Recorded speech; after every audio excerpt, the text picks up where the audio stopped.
Voz de Aruanda, a sua rádio de Umbanda. Essa é a rádio. Não saia da sintonia.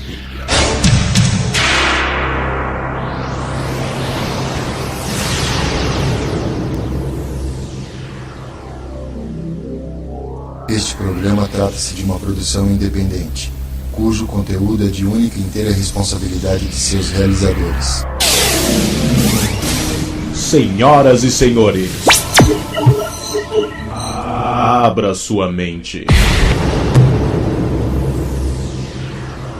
Voz de Aruanda, a sua rádio de Umbanda.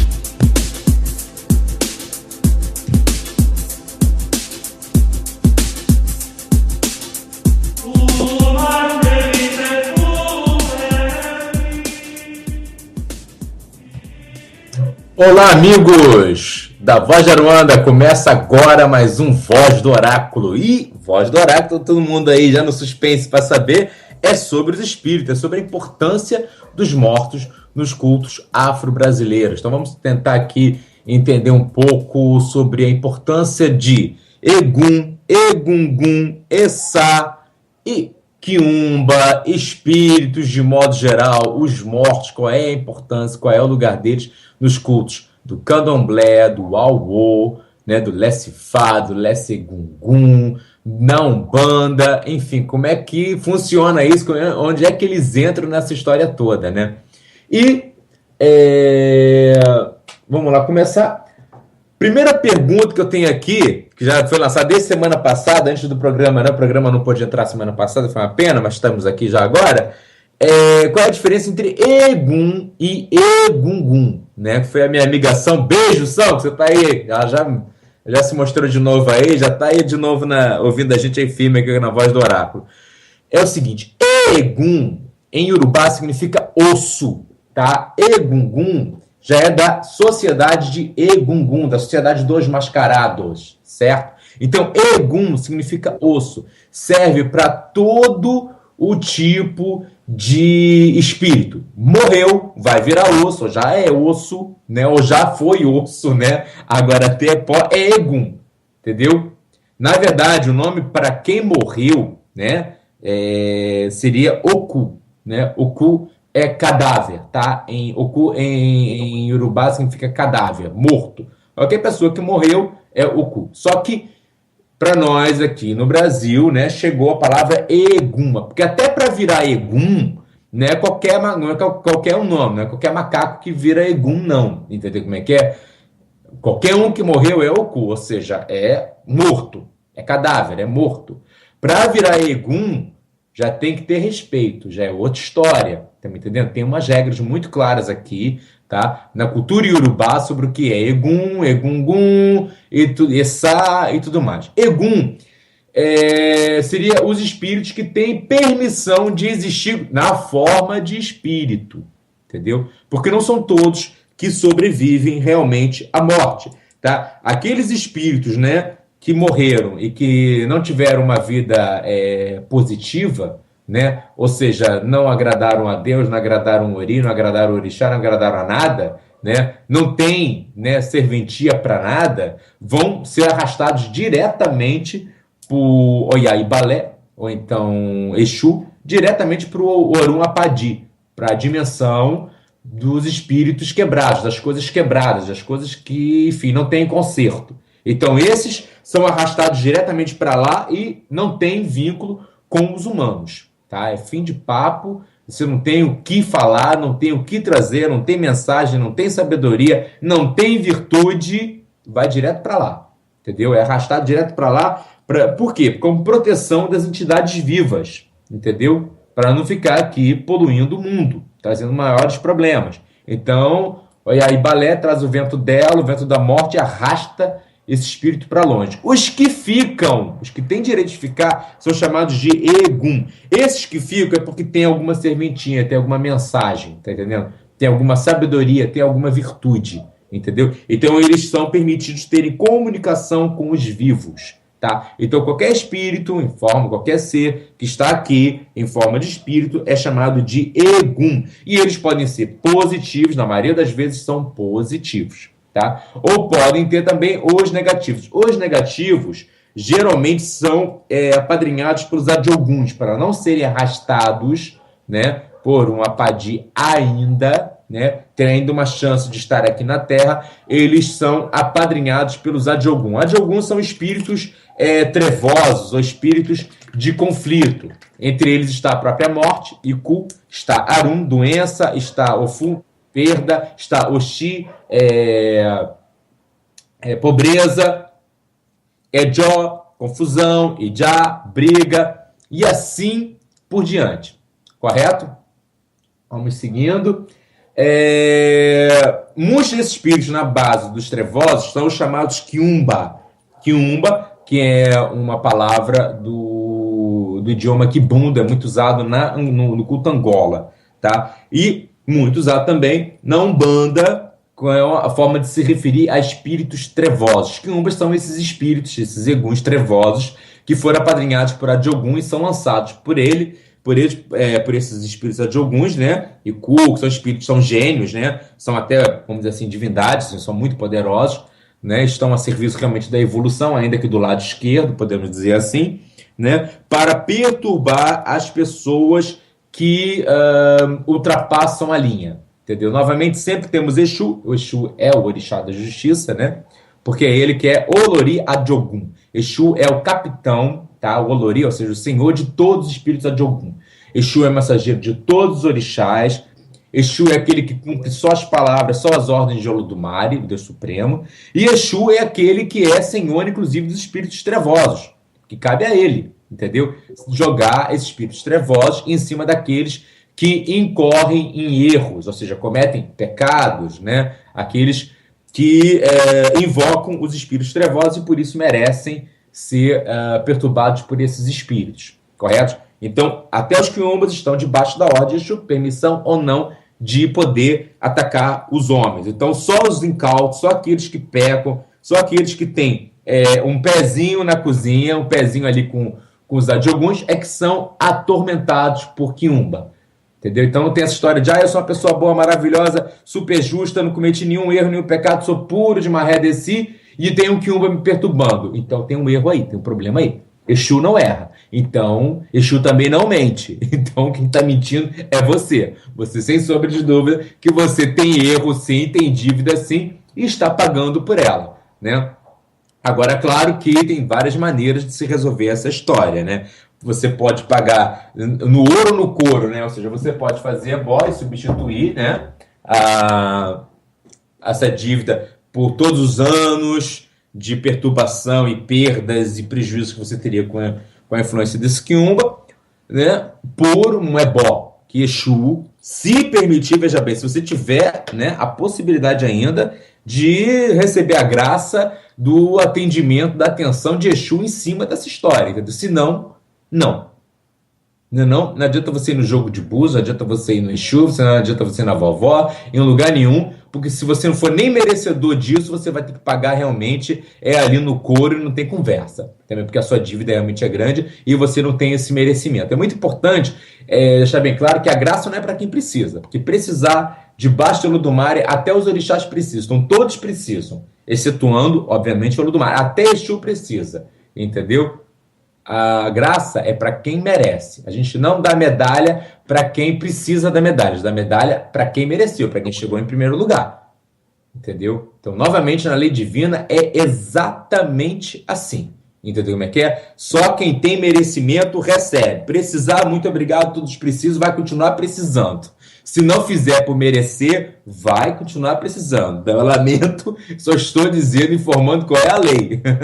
Porque quem criou essa lei foi o Olodumare, quem quiser que vai discutir com ele, né? Vamos lá. Bom, tem aqui a Ninari também participando. Beijo, Ninari!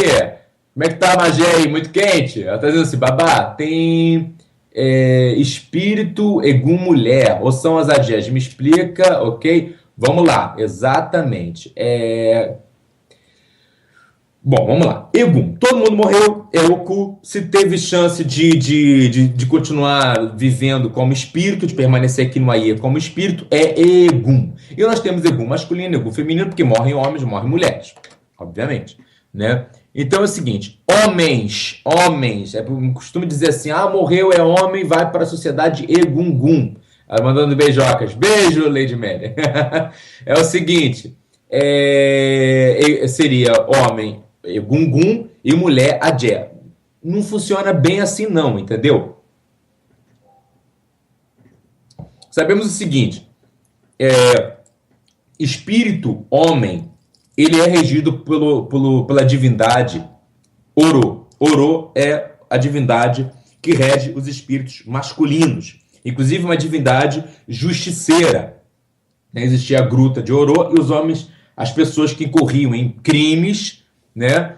Elas eram levadas para a gruta de Oro para o julgamento de Babá e Gungun, ou de Oro, né? E ali de Oboni, da sociedade de Oboni, e ali, se o camarada fosse decretado culpado, ali mesmo ele já dançava. Ali mesmo ele já ficava. Correto? E se não, então ele era libertado. Ele ia lá ouvir a voz do Orixá Oro, que era uma voz temível, porque ela é pior do que o trovão. Vamos dizer assim, é uma voz que incute temor, de um modo geral, porque é um orixá muito sério. Né? Depois a gente pode entrar mais em sintonia, mais profundamente, né, nos fundamentos desse orixá que é Oro. Ele seria, né, o orixá que rege os homens, né, os espíritos homens, né, a sociedade de Egum masculina. Tá? Egungun é outra história, tá? É uma sociedade, praticamente uma maçonaria dos espíritos, já vamos chegar lá. Tá? E Adé, vamos dizer, as Yami Adé, elas são as padroeiras, né, as madrinhas da sociedade, vamos dizer assim, de espíritos femininos. Tá? Então, Egum é feminino, está sob a regência das Eleiés, das nossas mães Yami, né? As nossas mães, senhoras do espaço, senhoras do mundo, né? Elas são, enfim, porque as mulheres, todas as mulheres, de certo modo, né, pertencem a Yami, pertencem à nossa mãe, pertencem às Eleiés, todas os orixás, todas as mulheres, pertencem a Yami Odu, não tem erro. Então, são diferentes, vamos dizer assim, manifestações dessa mesma divindade, tá? Então, viva ou morta, estão regidas por elas. Entendeu? Mas não significa que é um espírito mulher, que ela é uma Adé. Veja bem, a diferença, tá? Quem é Adé já nasceu Adé, já é Adé. Adé não nasceu na Terra, não teve corpo físico, tá? Assim como Oro também não. Tá? Divindade é divindade, Egum é outra história, tá? Seja masculino, seja feminino. Tá me entendendo? Então espero ter explicado aí, tá bom? Tá bom, Inaria? Espero ter explicado aí sua questão aí, tá? Mas espírito Egum mulher é Egum, feminino. Pronto, tá? Sob a regência das Adés, pode ser. Então, como os homens, Egum masculino tem a regência de Oro, mas é Egum, tá bem? Pronto. Sociedade Egungun é outra história. O que é Sociedade Egungun? Sociedade Egungun é uma maçonaria dos espíritos, tá? Vamos dizer assim, são os mascarados. Eles estão no Ifá representados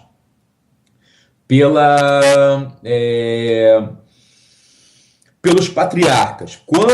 Vamos dizer assim, quando em Ediobê ainda não existia a morte, tá? Então é feito toda a criação do universo, a criação do mundo, aquela coisa toda, no início, a vida surge, tarará. E aí, ninguém morre. E o mundo começa, a Inara está agradecendo, sim, babá, tamo junto, Inara. E aí, não tinha morte, ninguém morria. E aí começou a dar um desequilíbrio muito grande. Por quê? Porque o mundo começou a ficar cheio de pessoas. O mundo começou a ficar cheio de pessoas, começou a ficar super lotado, né? E aí começou a faltar, ia começar a faltar comida, ia começar a faltar água, ia começar, enfim, superpopulação, aquele problema todo. E um desequilíbrio muito grande em relação ao Orum. E aí, qual era a solução? A solução veio no Odu Iakumedi, que é o segundo Odu, e aí surgiu Iku. Surgiu a morte. Quem é que tem medo da morte, né? Parece Iku. Iku é aquele que vem, é o grande justiceiro, é o grande regente do equilíbrio, é uma divindade. Na verdade, a morte é extremamente injustiçada, né? É uma personagem muito importante, uma divindade muito importante, porque é Iku que faz o retorno do Aie para o Arum. Entendeu? É Iku que faz o retorno do Aie para o Arum. Ele começa a manter o equilíbrio entre a vida e o plano espiritual, entre o plano material e o plano espiritual. Ele vem fazer essa restituição, tanto que realmente o fundamento de Iku é esse. Quando o Oxalá, o Batalá, precisava criar o homem, a alma humana, né, o homem, ele tentou vários elementos para criar o homem, o corpo humano, e aí tentou criar de fogo, e ele descobriu que esses seres que eram criados se consumiam rapidamente. Tentou criar de ar, e os seres que ele criava se dispersavam muito rapidamente. Tentou criar de pedra e ficou muito duro. Não tinha articulação, não aguentava, muito pesado, não dava para ser. E ele foi tentando de várias maneiras, vários elementos, e nada funcionava. Até que Nanã disse a ele, ofereceu a ele a lama. Com a lama você pode conseguir, porque a lama é moldável. E aí, Oxalá foi lá buscar a lama de Nanã. Só que a lama era viva. Quando Oxalá foi lá buscar a lama chorava desesperadamente, porque ia retirar uma parte dela, né? Retirar uma parte dela como se retirasse um ente querido dela. E ela chorava, ela se desesperava diante disso, porque ia acontecer aquela separação, que era como se fosse uma morte. E aí, um sufoco, né? Era um sufoco. Oxalá teve dó e não conseguiu. Nanã teve dó e não conseguiu. E aí foram todos os orixás tentando buscar, e aí quem aceitou pegar a lama, independente do choro dela, foi Iku. Iku, filho de Nanã, foi quem teve coragem e separou. Buscou a lama que Oxalá precisava. E aí, Nanã disse a Oxalá, olha, depois, isso é emprestado, Oxalá. Depois de um tempo, eu quero a minha lama de volta. E Iku ficou comprometido. Você que separou, é você que volta a unir. É você que separou a lama, é você que vai buscar a lama novamente para repor. Então, Iku é esse personagem super importante na criação, né? Em Odiobê ele é muito importante para a criação do homem, e Okomeju ele é novamente muito importante, porque é cobrado dele essa função de restituir novamente o Orun do material que ele foi tirado. Então, está sempre Iku nesse sentido, né? Restituindo. E até hoje nós utilizamos muito Iku para isso. Né? Personagem que nós temos medo, divindade que temos mais, usamos o tempo inteiro. Quando nós sacrificamos uma galinha, sacrificamos lá um cabrito, enfim, nós utilizamos dele também como mensageiro para restituição, entendeu? É Exu que faz esse papel, e Iku também faz esse papel, entendeu? Aliás, outra coisa que eu vi até no Facebook, estava o Tulaie colocando, é muito importante fazer o Ebó Iku, tá? Negociar com a morte. Senão a morte pode sair buscando geral, porque ela tem direito, ela tem, ninguém sabe a hora que é a sua vez, que é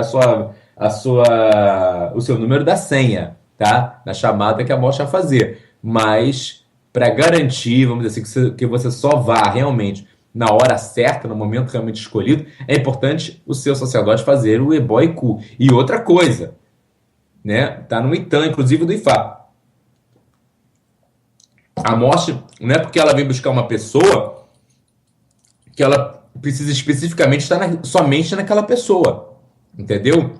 Tem aquela história que a gente diz assim, olha, vai lá na cozinha e pega pra mim um copo d'água.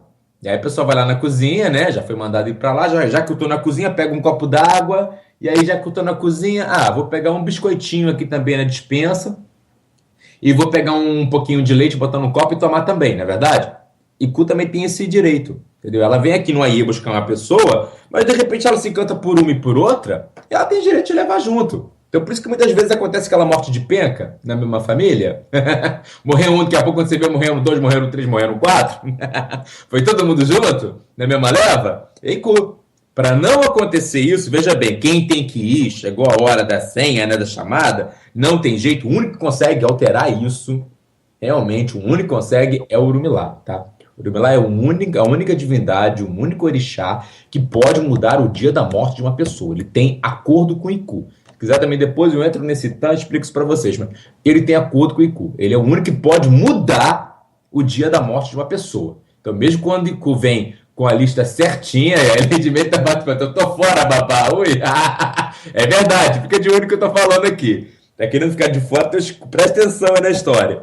Então, o Urumilá é o único que consegue mudar o dia da morte de uma pessoa, tá? Ele é a única divindade que tem poder para isso, concedido, obviamente, pelo Olodumare, por Deus, porque Deus quem pode tudo, né? Mas, abaixo de Deus, depois de Deus, né? Como diz o Urumilá, Ibikedi Olodumare, né? Ele é o segundo depois de Olodumare, né? Então ele é a divindade, a única divindade que pode mudar o dia da morte de uma pessoa. Então mesmo que Ku tenha lá o dia certinho e diga, não, eu tenho aqui, ó, não pode alterar não, tá aqui. Orumilá é o único que tem a possibilidade de fazer isso, dar mais tempo de vida para uma pessoa.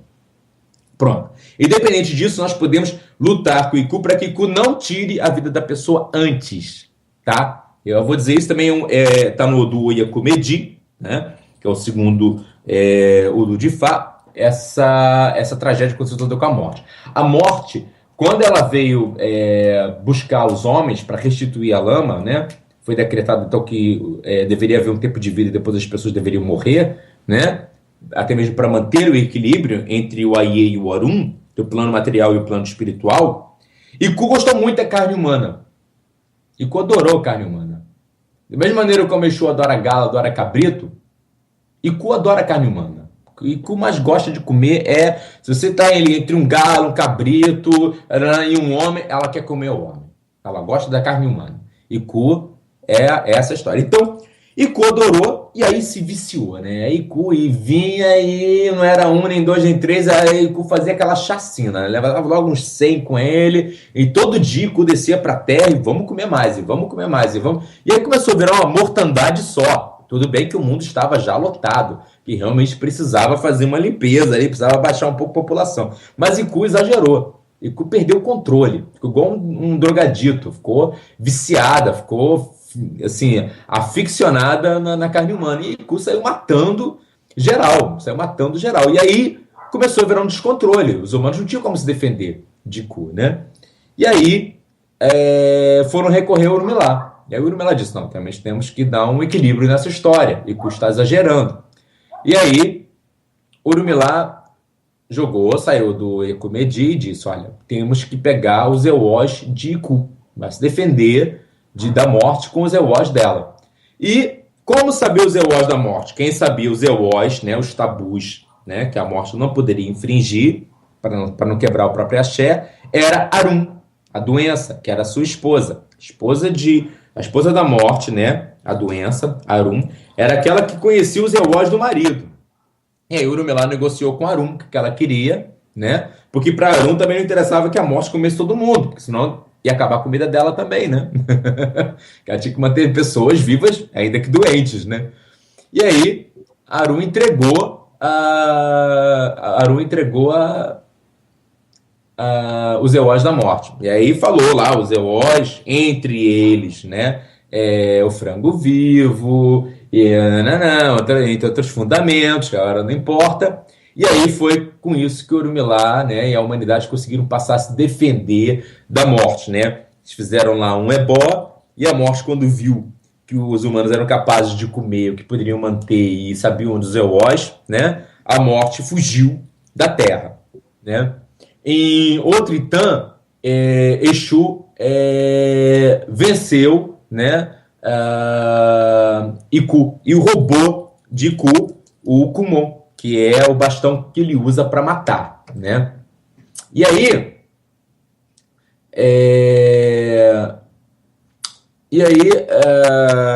Iku, quando acordou, depois que ela tinha, né, sofrido lá a derrota com Exu, ela se viu sem o seu Kumon. E aí a morte não podia mais matar. E aí, novamente, voltou aquele desequilíbrio. O Urumilá tinha que resolver essa questão. Ele tinha escondido o Kumon de Iku. E aí, Urumilá chama Iku e diz, olha, eu tenho o teu Kumon. Ele está escondido comigo. E ele diz, só te devolvo se você fizer um acordo. E aí ele pediu para Iku que Iku só levasse as pessoas no seu tempo certo. Iku disse, olha, não vou te prometer isso, Urumilá. Por quê? Porque eu me descontrolo. Eu perto da carne humana, eu sou guloso e ao invés de levar só os que tem que levar, eu levo mais 2, mais 3, mais 4, mais 10, mais 20, mais 30. E aí, Urumilá disse, eu quero que você refreie então os seus instintos, leve o mínimo possível mas os meus filhos você só vai levar no dia realmente deles. E a morte diz, bom, tudo bem, Orumilá, mas como é que eu vou saber quem são seus filhos? E aí entra o fundamento do Idefá, que é aquela pulseira do povo de Ifá que usa, né, no braço esquerdo, que é mais importante que o elequê, mais importante que o colar. É a pulseira que os homofás, que os filhos de Ifá usam no pulso esquerdo. E aí, a morte, quando vê essa pulseira, sabe que só deve levar a pessoa no dia que realmente essa pessoa tiver que ir para o Orum, para não quebrar a promessa que ela fez com o Orumilá. Agora, o resto dos humanos, é bom tomar cuidado. Como é que a gente faz isso? Muito importante fazer o ebó e cu. Ou seja, quem come da nossa comida não pode nos matar, tá? Isso é um fundamento do Oberuçu, tá? O Oberuçu fala sobre isso. Uma vez, uma pessoa estava sendo afligida por todos os Adiogun, né? Ela teve um sonho muito ruim, como um aviso. Ela foi no Babalao, o Babalao jogou e disse: todos os Adiogun, confusão, briga, morte, doença, pobreza, todos estão te buscando. E vão te pegar em menos de 7 dias, vão todos eles na sua casa e você não vai ter escapatória. E aí, como é que eu faço? Ele disse: você vai fazer um ebó, né? Com a caçar, obi, dendê, sal, falando as coisas que tem que fazer. A pessoa fez e disse: você vai colocar na encruzilhada mais próxima da sua casa. E aí a pessoa colocou lá. Quando colocou lá, tá vindo o dia, tá vindo os Adiogun, todos eles, né? Caminho da casa da pessoa. Exu estava ali, né? Exu sempre favorece, né? As pessoas que fazem ebó, né? As pessoas que se cuidam, né? As pessoas que cuidam da espiritualidade. E aí, Exu, antes que eles passassem pela cruzada, chamou a atenção deles. Opa, meus amigos, estão indo para onde? Estão indo na casa de fulano, buscar fulano. Ok, olha só, não viram esse prato que botaram aqui na encruzilhada? E aí, quando eles olharam, opa, e aí viram que eles gostavam, né? Tava lá todo tipo de comida que eles adoravam. Eles falavam, opa, bom, antes da gente ir na casa de fulano, não custa nada fazer uma boquinha antes, né? Já viemos do Orum de tão longe, né? Chegar aqui, pelo menos matar um pouco a fome, beber um pouquinho, não faz mal, né? E aí foram, comeram, beberam, se divertiram ali pra caramba. Quando eles acabaram tudo, eles falaram, bom, agora vamos lá, né? Vamos cumprir a nossa missão, vamos pegar fulano. E quando eles estavam indo, Exu disse, peraí, estão indo pra casa de quem? Estamos indo pra casa de fulano. Vocês não vão poder mais ir pra casa de fulano. Eu acho por que, Exu? Foi fulano que colocou esse prato aqui pra vocês. Vocês sabem muito bem qual é a lei. Quem come da comida de fulano não pode matar fulano. E aí eles tiveram que, dali mesmo, voltar pro Orum novamente e fulano se salvou mais uma vez. Então, é importante fazer o ebó e cu. Todo ano é importante dar de comer também a Iku, para garantir que Iku não vai pegar você inadvertidamente. Ouviu, né, Naria? Você que falou, tô fora? Então é assim que fica fora. Outra coisa, Iku pegou parente próximo ou pegou alguém da casa de santo próximo, fazer boicu. Por quê? Porque já está ali mesmo no Aie, já pegou, tá ali pelas redondezas. Antes que ele tenha fome, né? E pegue as pessoas que estão ali próximas. Por isso que muitas vezes acontece morte de 1, 2, 3, 4, 5. Quando você vê, vai aquela penca toda da família embora. E isso não é só família de sangue, não. Família espiritual também acontece, tá? Então é importante ficar de olho. Fica de olho aí na areia. Tem também aqui o Eduardo. Boa noite, Babaju, tudo bem? Tudo, Eduardo. Vamos lá. Eduardo é de São Vicente. Diz: as entidades de Umbanda são consideradas eguns. Qual seria a diferença de uma pessoa que é perseguida por um egum? Seria, no caso, as entidades teriam mais evolução do que as pessoas que morreram agora? Um grande abraço. Eduardo, vamos lá. Né? Egum. Todo mundo morreu, é oku, né? É cadáver. Pois bem, né? Teve direito de permanecer na Terra, na forma de espírito, é egum. Seja masculino, seja feminino. Ok. O que seriam as entidades de Umbanda? As entidades de Umbanda, obviamente, são eguns, né? Eles são espíritos.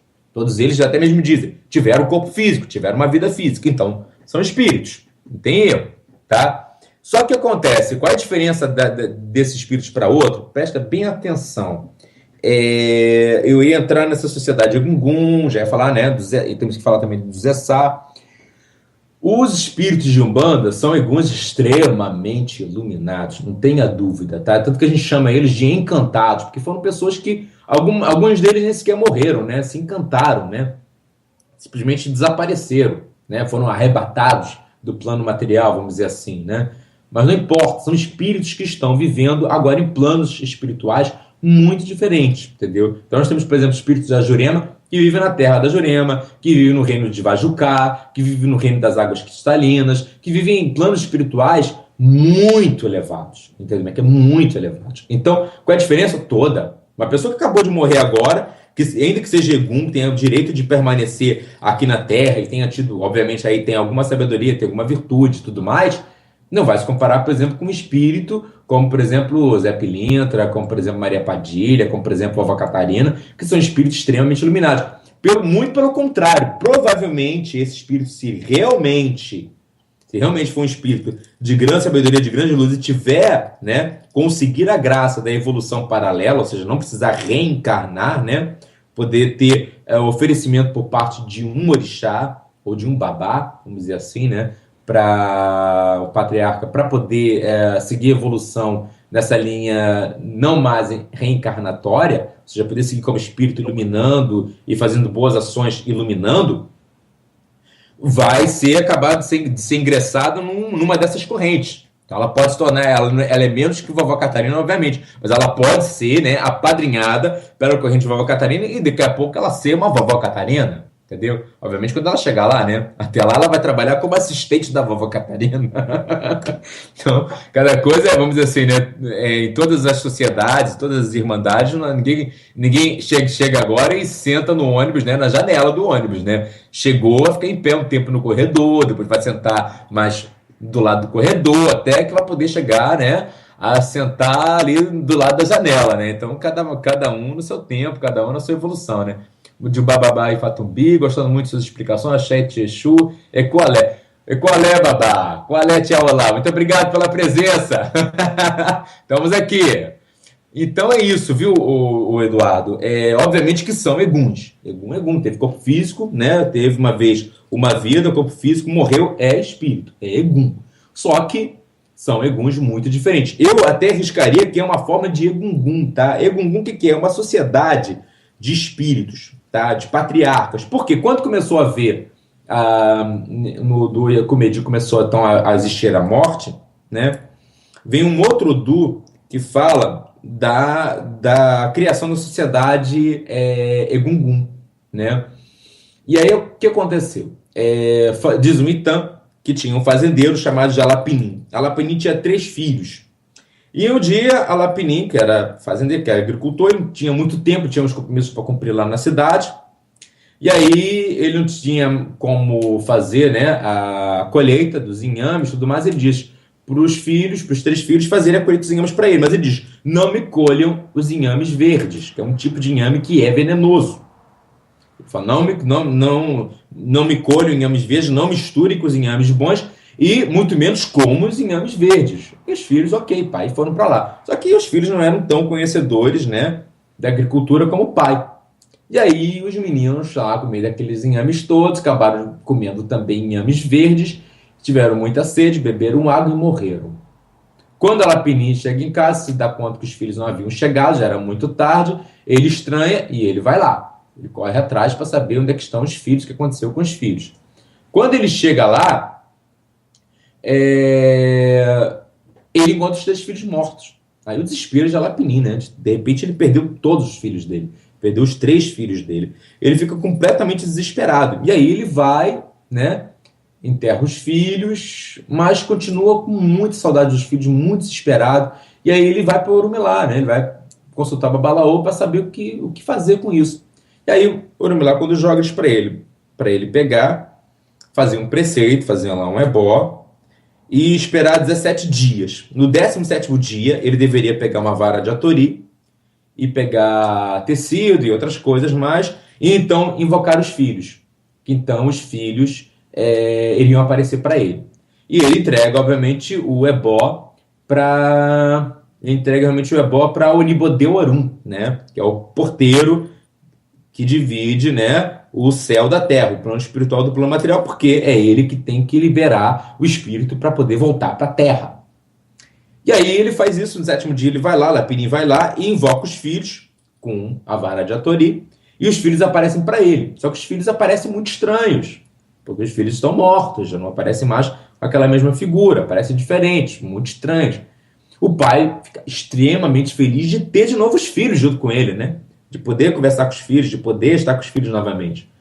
Mas ele sabe que mais ninguém pode vê-los assim, porque os filhos voltam muito diferente, entendeu? E aí ele conta a peripécia para todo mundo da cidade, da vila, e as pessoas querem ver os filhos dele também. Até nem acredito, né? Como assim? Ninguém nunca voltou da morte? Como é que voltou? Como é que seus filhos estão aí? Impossível isso. Ele diz, não. Então mesmo, voltaram. O Ilumelá me ensinou um encantamento e realmente funciona. E aí ele diz, só que vocês não podem ver os meus filhos diretamente como eu vejo, porque vocês vão estranhar, vocês vão fugir. E aí ele pede para as pessoas darem roupas para os filhos dele. E aí começa a se construir, né, a Gália, que é a roupa de Egungun, né? E aí ele vai, veste os filhos, as pessoas vêm, conversam com os filhos, né? Toda vez que Alapinin quisesse conversar com os filhos, invocava novamente na vara de Atori, e aí começava novamente a acontecer tudo de novo, os Eguns vinham e respondiam, os espíritos dele. E aí começou a se afundar uma sociedade de Egungun, que é a sociedade dos patriarcas. Olodumare, quando deu o Iparim, ou seja, deu vamos dizer assim, a essência, né, da vida para nós desenvolvermos, né, ele deu responsabilidade aos primeiros pais, aos primeiros patriarcas do mundo, para serem responsáveis pelo que eles iriam fazer com essa matéria divina, né, que são os nossos corpos, vamos dizer assim, né? E aí, esses babás passam a ter responsabilidade sobre seus filhos. O pai tem responsabilidade com o filho, que tem responsabilidade com o neto. E o neto tem responsabilidade com o bisneto. E assim por diante, né? É uma linhagem inquebrantável, né, de sucessão familiar, vamos dizer assim, né? Como não somos nós, somos uma linhagem inquebrantável. Então, os primeiros 17 patriarcas foram que tomaram responsabilidade, tornaram os primeiros Baba Egungun, né, de controlar o Iparim para que ninguém desvirtuasse ele. Por quê? O que acontece? Como é que pode desvirtuar o Iparim? É o seguinte, né? Se uma pessoa, já é provado até geneticamente, que se uma pessoa ela é viciada em álcool, né, ela é alcoólatra, né, ela toma muito álcool, os filhos têm pelo menos 25% de chance, só na genética, de desenvolver a mesma adição. E isso continua ainda para netos, bisnetos, vai caindo a porcentagem, mas continua ali. Entendeu? É uma questão de genética. Ou seja, não só a questão física. Meu avô teve olhos azuis, a neta acabou tendo os olhos do avô, nasceu com os olhos azuis do avô, né? E aí vai por diante. Não apenas o físico, né? Os olhos azuis, o cabelo assim, a pele assada, a altura assim, o tipo de corpo assado, até mesmo doença, como a gente costuma dizer, né? Herança de pobre é doença, né? Então, o avô teve diabetes, a neta teve diabetes, assim vai. Não só isso, mas também as questões de caráter. O caráter também se escreve, também se passa geneticamente. Também fica escrito no Iparim, né? As nossas virtudes e os nossos vícios também ficam escritos ali, no Iparim, ou seja, na nossa genética, tá? Na matéria que o Olodumare nos confiou à humanidade, confiou aos seres vivos, né? E os babás são os responsáveis por controlar isso. Controlar os filhos, educar os filhos, manter os filhos ali na rédea. Seja os babás vivos ou mortos, a responsabilidade continua. Entendeu como é que é? Então, por isso que muitas vezes, antes de todo mundo aqui, todo mundo que tem vida, tem família, né, tem também acordo com o babá, nesse sentido, para poder pegar o corpo físico. O Ori tem também acordo com o babá, para poder pegar o corpo físico. Então, ele vai entrar no corpo físico? Ok, mas ninguém nasce do vento, né? Ninguém nasce das ervas verdes. Então, acontece? Vai nascer de um pai e de uma mãe, portanto vai estar vinculado a uma família, aliás, duas linhagens familiares. Então esse Ori tem que entrar em acordo também com o babá. Quem é que está querendo entrar na nossa família? Você cita qualquer pessoa para entrar na sua família? É bem importante. Entendeu como é que é? E quem está vindo? E vem para quê? Não é verdade? Vem para sujar o nome da família, ou pior, sujar a carne da família, sujar a genética da família. É bem por aí, entendeu? Então, a sociedade Egungun é uma sociedade de patriarcas espirituais, é uma maçonaria espiritual, entendeu? Não é todo espírito que faz parte da sociedade Egungun, como não é qualquer sacerdote que faz parte da sociedade Oboni, tá? Não é por aí, entendeu? Tem que ter vínculo com aquelas famílias e tem que ser aceito dentro dessa sociedade, correto? É bastante importante isso. Então, Egungun, que são os mascarados, né, que são esses espíritos que nascem aí com a Lapinim, né?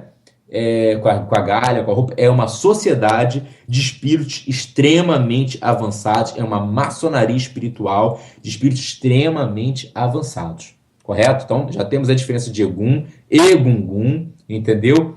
Nem todo Egum vai se tornar Egungun, já ficou bem claro, entendeu? Mas todo Egungun é um Egum, entendeu? Por mais iluminado que seja. Aliás, tem Egungun que se torna até o orixá, né? De tão poderoso, de tanta sabedoria, porque Egungun vive eternamente, e alguns são cultuados há milhares de anos e ganham sabedoria, poder, axé e elevação suficiente, tornando-se divindade realmente, tornando-se orixá, correto? Em muitos locais da África não há diferença entre Egungun e orixá, correto? Bom, vamos lá. Aqui, já vou entrar agora numa parte que bate justamente com uma das dúvidas que estão aqui, tá? A Ninarei pergunta, eu queria saber se a gente pode cultuar um Egum da nossa família para nos defender. Totalmente, tá? Totalmente. Isso aí entra na categoria de Essá, que era o que eu ia falar agora. O que é Essá? Essá é ancestral, tá? E aí, novamente, não só família de sangue, como também família espiritual tem Essá. Tá? Tem ancestral, espírito ancestral, e espírito ancestral vem para defender os filhos, entendeu? Uma das coisas que se fala, inclusive, para o pai quando está para ser enterrado é: pai, não feche os olhos, não durma, né? Tome conta de nós. Ou seja, não durma, não vá embora para o Orum sonhar e esquecer da família. Acorde, nós precisamos de você, ou seja, esteja aqui para continuar ajudando a prover a família, a dar o sustento da família, a nos proteger, a nos defender. Sem sombra de dúvida, são os Essá. Os orientais, quer dizer, que estão muito mais ligados à sabedoria antiga do que nós ocidentais, eles não esqueceram isso nunca. Aqui na nossa sociedade ocidental, o medo da morte é uma coisa tão grande, nós somos uma sociedade tão materialista, que é assim: morreu, encerra logo numa caixa, enterra logo, para a gente esquecer logo isso. Entendeu? Porque a ideia é esquecer logo os mortos. Esquecer os mortos para esquecer a morte, esquecer o plano espiritual. A vida só existe no plano material. É muito comum esse medo aqui no Ocidente, porque nós somos uma sociedade realmente materialista.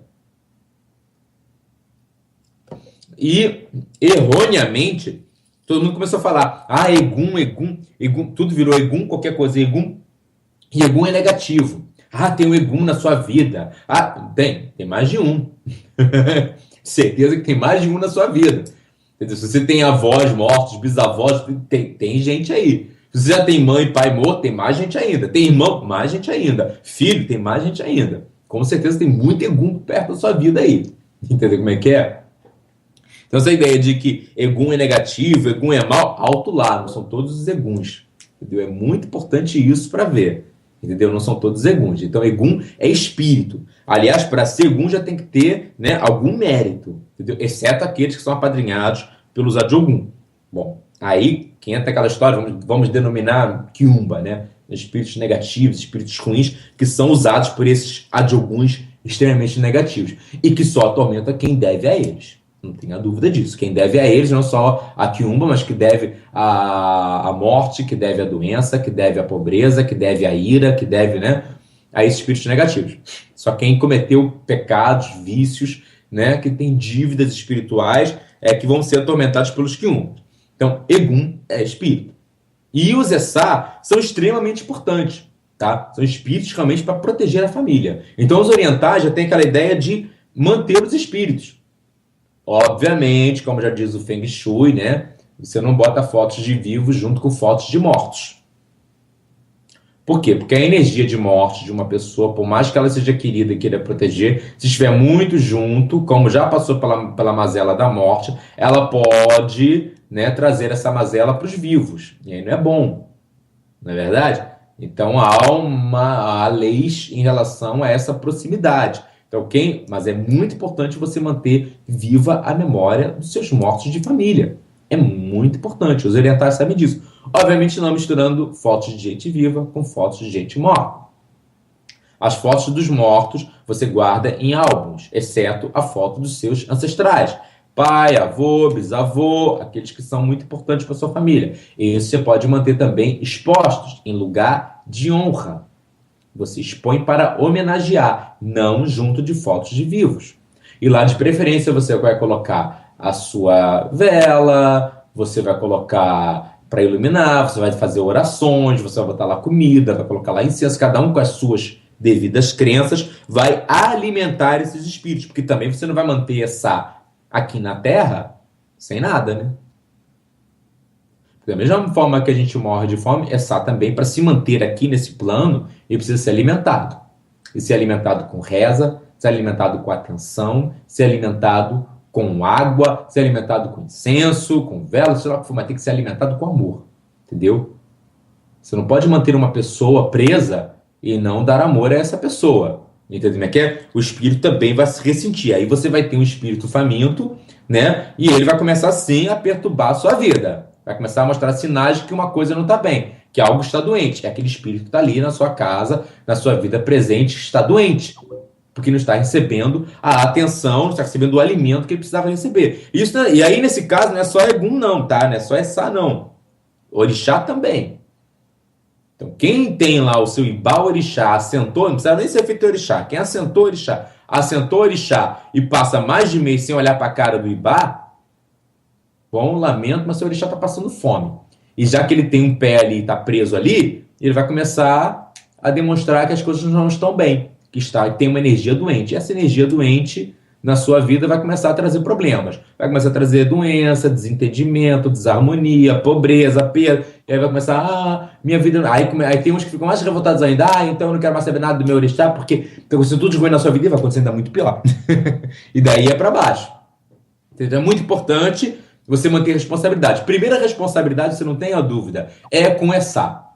Entendeu? Sua primeira responsabilidade é com essa, é com os seus ancestrais. Você não tenha dúvida. Por quê? Porque eles já te deram a vida. Então você já tem dívida com eles. Deram a vida, você já tem dívida. Não tenha dúvida em relação a isso. Você tem um corpo físico, você está aqui na Terra, você está respirando, está fazendo as coisas que você quer, ou até mesmo que não quer, não importa. Quem deu foi seu pai e sua mãe, que receberam dos seus avós, que receberam dos seus bisavós, e se podiam tataravós. Então você já tem, sem sombra de dúvida, entendeu? Você já tem aí uma questão da dívida que tem que ser paga com o Egungun. Uma das principais formas de pagar dívida com ancestrais é filho. Tem um filho. Perpetuem a família. É uma das primeiras coisas que vocês têm que fazer para pagar essa dívida, honrar essa dívida com o babá, tá? Isso é uma das primeiras formas. Tenham filhos e eduquem esses filhos. Façam esses filhos conhecerem a sua ancestralidade e, sobretudo, honrarem a sua ancestralidade. Ou seja, honrar o bom nome da família, tá? É a maneira que você tem. Porque também se for para botar filho no mundo, para abandonar ou para mal criar, para sujar o nome da família, aí você está criando uma dívida, um problema muito maior ainda que os seus ancestrais. Então não é simplesmente botar filho no mundo, não. Botar filho no mundo e, sobretudo, cuidar muito bem desses filhos, apresentar aos seus filhos a ancestralidade deles, você saber quem é, né? É avô, pai, avô, bisavô, reconhecer os seus ancestrais, reconhecer sua família, honrar a sua família sobretudo, ou seja, ser pessoas que venham escrever seu nome na terra, né? De uma forma honrosa, virtuosa. É muito importante isso. É uma das principais formas de pagar. Na Índia, por exemplo, é tão importante ter filhos que é o filho, quando o pai morre, para o espírito do pai poder alcançar o paraíso, né, lá eles não enterram, eles cremam. É diferente, tá? Lá eles não enterram os corpos, eles queimam os corpos, tá? E jogam as cinzas no Ganges, tá? Que é um lugar sagrado para eles. Então o que acontece? É o filho mais velho que ateia fogo na pira do pai. Porque se não for o filho mais velho, o pai não alcança o paraíso, tá? E no caso da mãe, é o filho mais novo ou a filha mais nova que vai atear fogo na pira sacrificial da mãe. Então é muito importante essa ligação entre os mais velhos e os mais novos, os vivos e os mortos, e ancestralidade, que é uma linha inquebrantável. Inclusive na astrologia, né? Você tem a casa 1, que é você tem a casa 5, que é de seus filhos, a casa 9, que é de seus pais. E isso forma um triângulo que é ininterrupto, tá? Porque você tem seus pais ali em cima, você tem depois você na casa 1, você tem seus filhos na casa 5, você tem os filhos de seus filhos, que é a casa 5 contada a partir da casa 5, que é a 9, que é a casa de seus pais, que tem os seus bisnetos da casa 9, conta 5, são os filhos dos netos lá na casa 1, que seria a sua casa, e assim por diante. Ou seja, é uma linhagem inquebrantável, tá? Que deu origem ao que os indianos chamam de parampará, ou seja, que é de pai a filho, de mestre a discípulo. Por quê? Porque mesmo quem não tem filhos, porque se dedicou a uma vida monástica, também está agraciando os seus ancestrais. Por quê? Ainda que não tenha filhos, que não vai perpetuar a família, ele perpetua através de filiação espiritual. Isso é tão sagrado quanto a filiação de sangue. Por isso que Iku, quando chega e leva uma pessoa da família, pode levar várias da mesma família de sangue, também acontece isso na família de santo, na família espiritual, no mesmo monastério. Por quê? Porque a linhagem também, o parentesco espiritual é tão sagrado quanto o parentesco de sangue. Tá? É muito importante vocês terem noção disso. Entendeu como é que é? Por isso que Iku pode levar vários, e por isso que quem não teve filhos físicos podem ter filhos espirituais. E isso inclui também, obviamente, a adoção. Tá? Adotar crianças também é. Não só você vai ter os seus ancestrais que vão ficar muito felizes, porque mais importante do que apenas manter a família de sangue, perpetuar a família, é o bom nome. E vai ter um filho bom, de preferência que você acolha e que você cuide e que você dê, né? Cumpra, né, com o ensinamento do que é da moral, da ética, sobretudo, né, que é mais importante que a moral, para que essa pessoa honre, né, o sobrenome da família. Está honrando o sobrenome da família. Então os espíritos ficam muito felizes. Como é que é? Sentem-se honrados. Sente-se em continuidade positiva. Que mais vale a pena um filho adotado que honre o nome da família do que um de sangue que venha destruir o nome da família. Tá? Em termos espirituais, é muito pior esse. Antes esse morra. Antes de fazer as coisas ruins, antes de derrubar o imparim da família. Entendeu? Então, é muito por aí. Da mesma forma, os filhos espirituais e assim, a adoção. A adoção ainda tem uma coisa mais importante ainda, porque você está adotando uma criança que faz parte de outra linhagem, vamos dizer assim, carnal. E esses espíritos dessa linhagem carnal vão ficar muito gratos também a si, ao seu espírito, também à sua família, linhagem familiar, muito gratos e endividados também consigo, e muito gratos, obviamente, e isso gera muito bom karma, muita energia positiva, correto? Vamos lá então, já falamos também o que é essa, é muito importante, está aqui na Nanaré agradecendo, obrigada, Babá, tamo junto, vamos lá. Então é muito importante cultuar um Essá da família, assim, sobre todos os Essás da família, todos. Nossa família do Candomblé, do Leste Orixá aqui no Brasil, nós cultuamos todo dia que a gente vai fazer o Ipadê, ou seja, que tem uma solenidade muito importante na casa, que vai ter o Ipadê, né? A gente louva os Babá Essá, né, os nossos pais ancestrais, os pais ancestrais do nosso culto. A gente louva o Biticô, né? O Biticô, né, que foi o Babalaô que fundou, né, o culto Leste Orixá, ali junto com as três princesas Joió, né, o Candomblé, a Casa Branca do Engenho Velho, depois o Pau-Fanjá, o Gantuá, todas essas casas, o Biticô foi o principal. Ele e Babaoburô também, que também é cultuado. Quando a gente quer estar lá, Babá Essá Sicá, Babá Essá Obiticô, Babá Essá Uburô, até Caiodé, todos esses Babá Essá são nós, Babá Essá. Ou seja, são os nossos pais ancestrais. Pode não ser ancestral de sangue, veja bem, mas é ancestral espiritual, conta igual. Eles estão lá para honrar. Por isso é muito importante você também ter o Babá Essá da casa. Ou seja, você tem uma casa de santo, o seu Babá Lorixá, o Açu e a Lorixá, é filho de quem? Já está morto? Tem que estar lá foto. Ou vivo ou morto, tem que ter foto lá do Babá Lorixá, do seu Babá Lorixá, porque ancestralidade, se seja vivo ou morta, é ancestralidade. Entendeu? Mas se estiver morto, mais ainda. Por quê? Porque o pai tem que tomar conta da linhagem.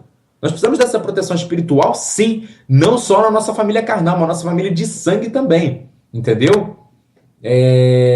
Vamos lá, o Eduardo também está agradecendo, obrigado Babá Gil, um grande abraço, obrigado Eduardo, obrigado Nanaré, obrigado vocês pela participação, viu? Se tiver dúvidas, aproveita que a hora é agora, tá? Eu ia falar, porque semana passada ainda dava tempo de ir dia de finados, como é que se faz para ir no cemitério, quais são as coisas que temos que saudar, deve tomar cuidado, quando a gente vai entrar, antes de entrar, quando vai entrar na porta do cemitério, quando a gente chega lá, velar o cruzeiro, o que você faz ali também, ali dentro para se manter em segurança, né? Tá tudo direito, porque afinal de contas o cemitério é uma casa linda, né? Cemitério é casa linda que ninguém quer morar lá, né? Mas é uma casa que tem muitos moradores, tem muitos senhores. Então, muito cuidado para não ofender os espíritos ali, entendeu?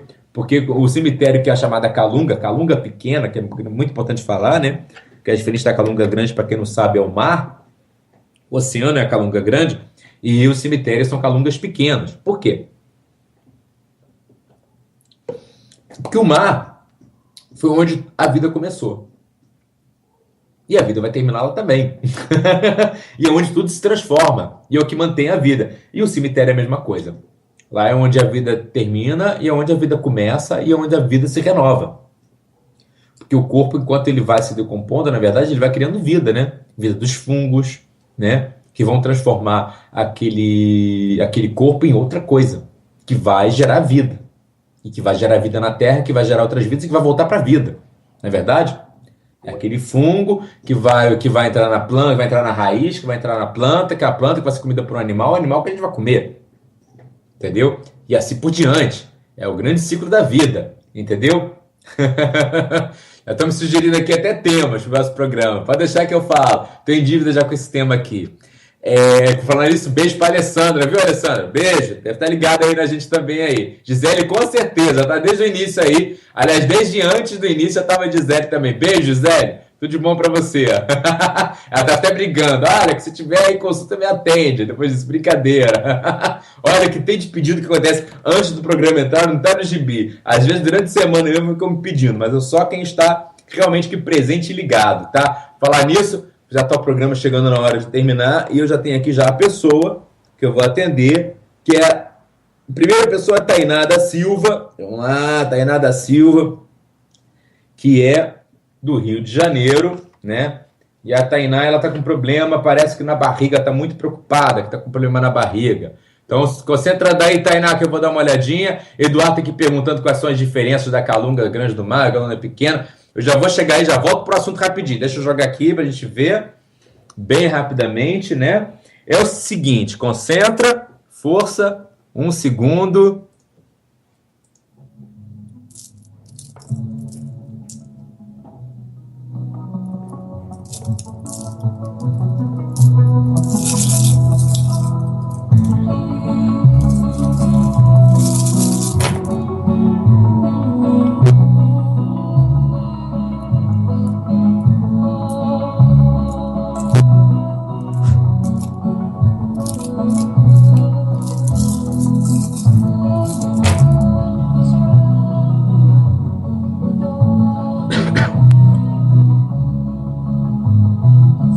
Tainá, é o seguinte, minha querida, você tá devendo uma coisa aí a Oxum, tá?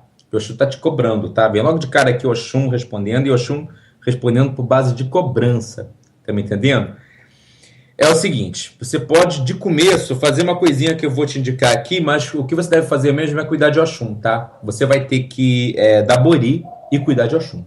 Isso é imprescindível, não tem jeito.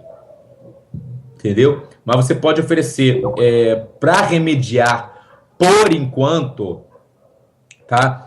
Uma abóbora, abre a abóbora e vai colocar dentro da abóbora acaçá, inhame, tá? Então você pode colocar 8 bolas de inhame, 8 acaçás, tá? Vai botar 8 doces, a sua escolha, a sua preferência, 8 doces, vai colocar ali também. Vai regar com açúcar cristal e com bastante mel, entendeu? Vai passar 8 moedas também, bota 8 moedas, 8 espelhos, entendeu como é que é? E vai oferecer à beira de um rio, pedindo para levar tudo isso você vai passar no seu corpo, sobretudo na sua barriga, e vai oferecer na beira de um rio, pedindo para levar embora, tá? Levar embora essa doença e enfermidade, porque senão essa cobrança pode virar algo muito sério e muito perigoso, realmente. É a cobrança espiritual. Uma coisa que não tem erro é o seguinte, tem que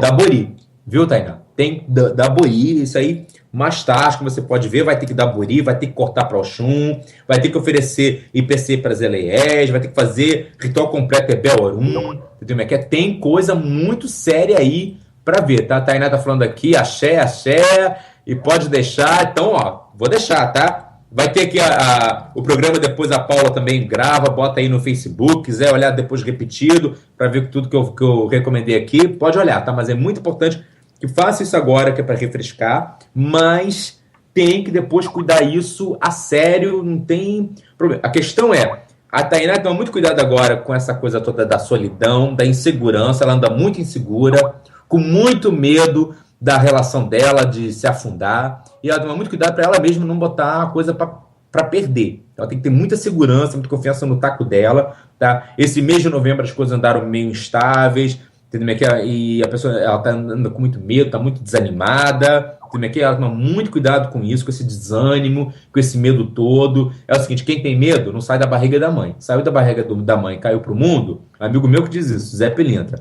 Caiu no mundo.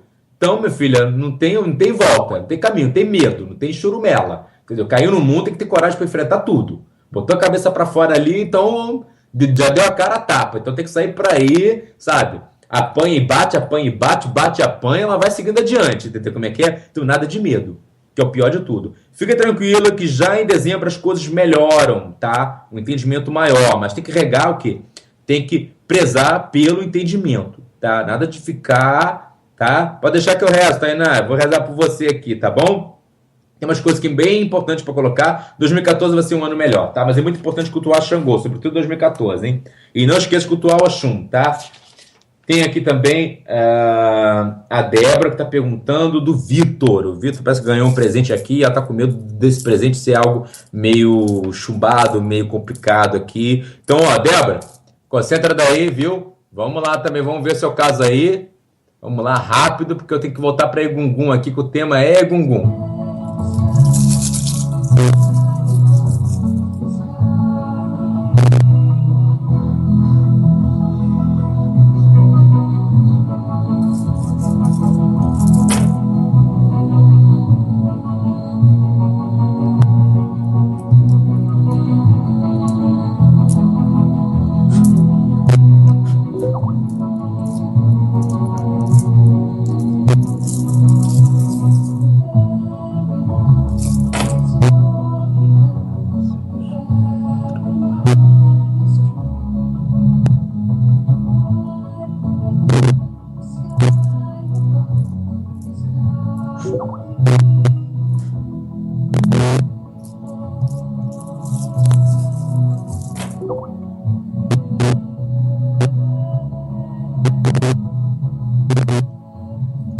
Débora, minha flor, olha só, que você estava desconfiada, é isso mesmo, tá?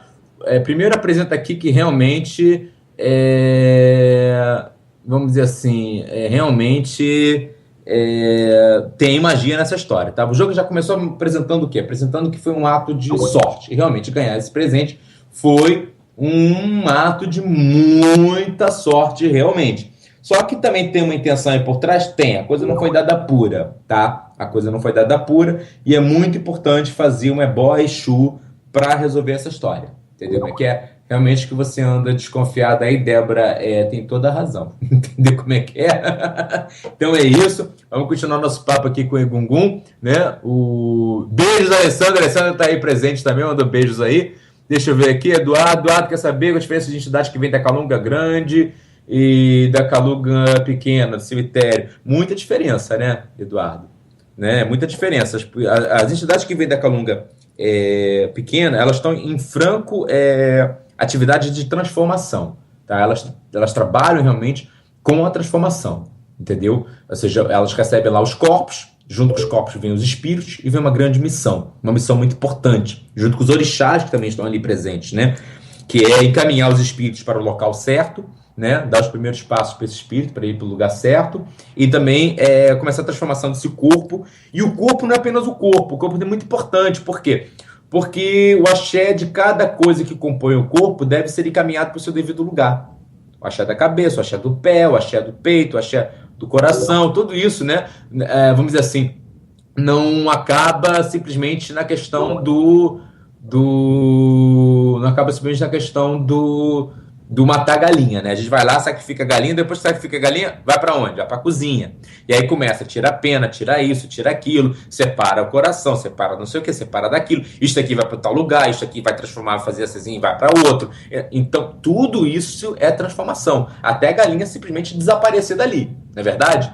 O serviço não acaba simplesmente no sacrifício, entendeu? É que simplesmente não acaba ali. Então, a calunga pequena, ela tem essa importância muito grande, entendeu? A calunga pequena tem essa importância muito grande, porque eles estão ali para fazer isso, é a cozinha, entendeu? Então eles têm um papel muito importante nessa restituição dos axés, das energias que compõem aquele corpo e também do direcionamento daquele espírito. Então são entidades, são espíritos que estão trabalhando com transformação. Então trabalhando assim diretamente com aquele tráfego entre plano material e plano espiritual. Entendeu? É praticamente como se fosse a cozinha, é praticamente como se fosse central de operações, inclusive aeroporto, entendeu? É muito importante. E já a Calunga Grande, o mar, tem também essa função, vamos dizer assim, mas estamos falando de mistérios ainda muito mais profundos. E essas entidades, quanto mais de águas profundas, mais mistérios profundos de maior escala ainda, entendeu? Olokun, que é o deus do oceano, que é o orixá do oceano, que está lá no fundo do mar, tá lá, né? O domínio dele é justamente no fundo do oceano, né? Ele tem uma missão muito maior, por exemplo, do que Iemanjá, que está na superfície. Ainda que Iemanjá, que está na superfície, é uma missão imensa, gigantesca. Entendeu? Nós estamos falando do que deu vida a tudo que está na Terra. A vida que foi gerada no mar e que deu vida a tudo que está na Terra. Tudo que está na Terra veio do mar. Entendeu como é que é? Então nós temos aí uma missão muito grande de continuidade, de transformação, de condução dessa missão até o final da vida, de modo geral. Enquanto o pessoal que está na Calunga está fazendo transformações muito importantes, mas são particulares. Tá entendendo? Acho que a diferença seria mais ou menos essa. Entendeu como é que é? E vamos lá, tem muita coisa aqui. O povo está perguntando aqui de consultas. Tem aqui outro que é Ana Midiacô. Beijo, Midiacô. É muito interessante o programa, parabéns, muito obrigado. Tamo junto, já falamos aqui sobre babá, sobre os quiumbas, né? E por que é importante cultuar babá, né? Importante cultuar babá porque, sobretudo, como Inanaria havia me perguntado aqui, babá é Sá, ou seja, cultuar os ancestrais porque eles são, sem dúvida, uma proteção da família. Não só da família de sangue, como também da família espiritual. É muito importante você ter, quem tem pai, né, quem tem padrinho não morre pagão, e quem tem pai, quem tem espíritos, assim que também pode zelar por eles, também não morre pagão. Entendeu como é que é? É muito importante que os espíritos podem ir até o céu e conversar com quem é preciso, para os oruns, para as dimensões, e pode também nos ajudar aqui na Terra. Entendeu? Então é muito importante cuidar bem dos espíritos, alimentar bem os espíritos, dar cuidado. Bom, uma última pergunta que eu tenho aqui qual é assim, a relação entre Egungun e Xangô? Porque uma das coisas mais comuns, eu quero aproveitar e terminar o programa com isso, porque já é 1h07, já estamos no ar, né? Muitas pessoas falam sobre Egungun e Xangô não se combinam, né? Ainda pior, falam que Xangô tem medo de Egun e não é verdade. Simplesmente isso não é verdade. Se eu falar para vocês que Xangô é o patrono do culto de Egungun, o que vocês me diriam? E muita gente fica chocada, né? Mas Xangô é o patrono do culto a Egungun. Não existiria Egungun sem Xangô. Aliás, Xangô mesmo, ele é o primeiro Egungun. Da sociedade de Egungun é o primeiro Egungun. Ele que abre o caminho das linhagens espirituais, das linhagens, das dinastias, vamos dizer assim, né? De rei para rei, tá, enfim. As dinastias começam com Xangô. Entendeu? É que Xangô, ele é o avatar. Xangô teve um corpo físico, para começo de conversa. Ele foi o quarto alafim de Oió, isso é histórico. Qualquer um pode ver isso, pode estudar isso, pode verificar isso. Então Xangô teve corpo físico. Entendeu? É que e Xangô, obviamente, né? Morreu ou se encantou, não importa, mas teve corpo físico. Então seria Egungun. O que se sabe é que Xangô, desde o início do seu nascimento, ele foi identificado como um avatar de Jacutá, vamos dizer, de uma divindade do trovão, assim como Oranfé, assim como Airá, né, são divindades do trovão, né? E Xangô era, vamos dizer, uma encarnação de uma divindade do trovão. Ele era um avatar. Então ele conquistou a sua dignidade. Mas conquistou a sua dignidade através do quê? Através de Egungun. Ele morreu e conquistou sua divindade. A divindade dele veio após a morte. Então Xangô, por si só, já é um encantado. Entendeu? O pessoal de Jurema aí já pode ficar feliz, né? No nosso curso, Xangô é um encantado. Xangô, o orixá Xangô, ele é um egungun. Tanto que ele não come obi, ele come orobô. Você dá orobô a Xangô. Entendeu como é que é? E Xangô se encantou justamente, além com a proteção também de Yamacê, que é uma grande Eleie, uma grande feiticeira, um orixá muito poderoso também, que é reconhecida, é cultuada aqui no Brasil como Iemanjá. É mãe de Xangô, mãe espiritual, porque a mãe física era Torossi, tá? A mãe de corpo de Xangô foi Torossi, que era uma rainha. Mas a mãe espiritual, vamos dizer assim, foi Iemanjá, foi Yamacê. Entendeu como é que é? E Xangô foi encantado. Entendeu como é que é? Mas ele já era a divindade do trovão, porque o espírito que estava nele era da divindade do trovão. Ele era um avatar da divindade do trovão. Entendeu? Então Xangô é o patrono do culto de Egungun, porque Xangô, no reino de Oió, começou a sociedade Egungun. Entendeu? O Babá Abolá, inclusive, é uma divindade, é um Egungun de Xangô. Entendeu? Então Xangô como babá, come carneiro, entendeu como é que é? É um poderoso babá, vamos dizer assim. Mas ele ultrapassou isso, porque Xangô é um orixá, porque Xangô, né, é o espírito do trovão, né? Ele foi um avatar do deus do trovão. E se tornou um deus do trovão. Se encantou e tornou-se um deus do trovão. Então, não tem compatibilidade entre Egungun e Xangô. Muito pelo contrário, Xangô manda no culto de Egungun, tá? É muito importante isso. E tem um Itam que fala disso, que no começo o culto de Egungun era só das mulheres, até que Xangô desmascarou essa situação toda e o culto de Egungun passou a ser o culto de homens, né? Um culto masculino, como é até hoje. E as Eleiés, muito aborrecidas porque Xangô desmascarou, revelou o segredo, elas deram um jeito de fazer com que a filha de Xangô caísse do pé de Upizeiro quando brincava lá e morresse. E aí Xangô foi consultar Urumilá, porque ficou muito aborrecido, muito triste com isso, tinha muita saudade da filha, e aí começou a invocação do espírito da filha, começou a aparecer para ele, assim como foi para Alapini. Então começa também esse culto de Egungun em Oió, entendeu? E começa também com Xangô. Xangô é um grande Ogé, que é quem manda, quem invoca o espírito da própria filha, entendeu como é que é? Então nós temos aqui nenhuma incompatibilidade entre Xangô e Egungun, muito pelo contrário. Existe uma ligação muito forte entre ambos. Ok? Então, meninos, eu agradeço muito a presença de vocês, muito obrigado pela audiência. Peço desculpas ao pessoal que não deu para consultar, porque não dá para consultar todo mundo, entendeu? Já tinha essas duas pessoas já demarcadas, foram as escolhidas. Pode deixar que eu mando abraço para Walter, viu, o Ininaré? E todo mundo aqui, beijo.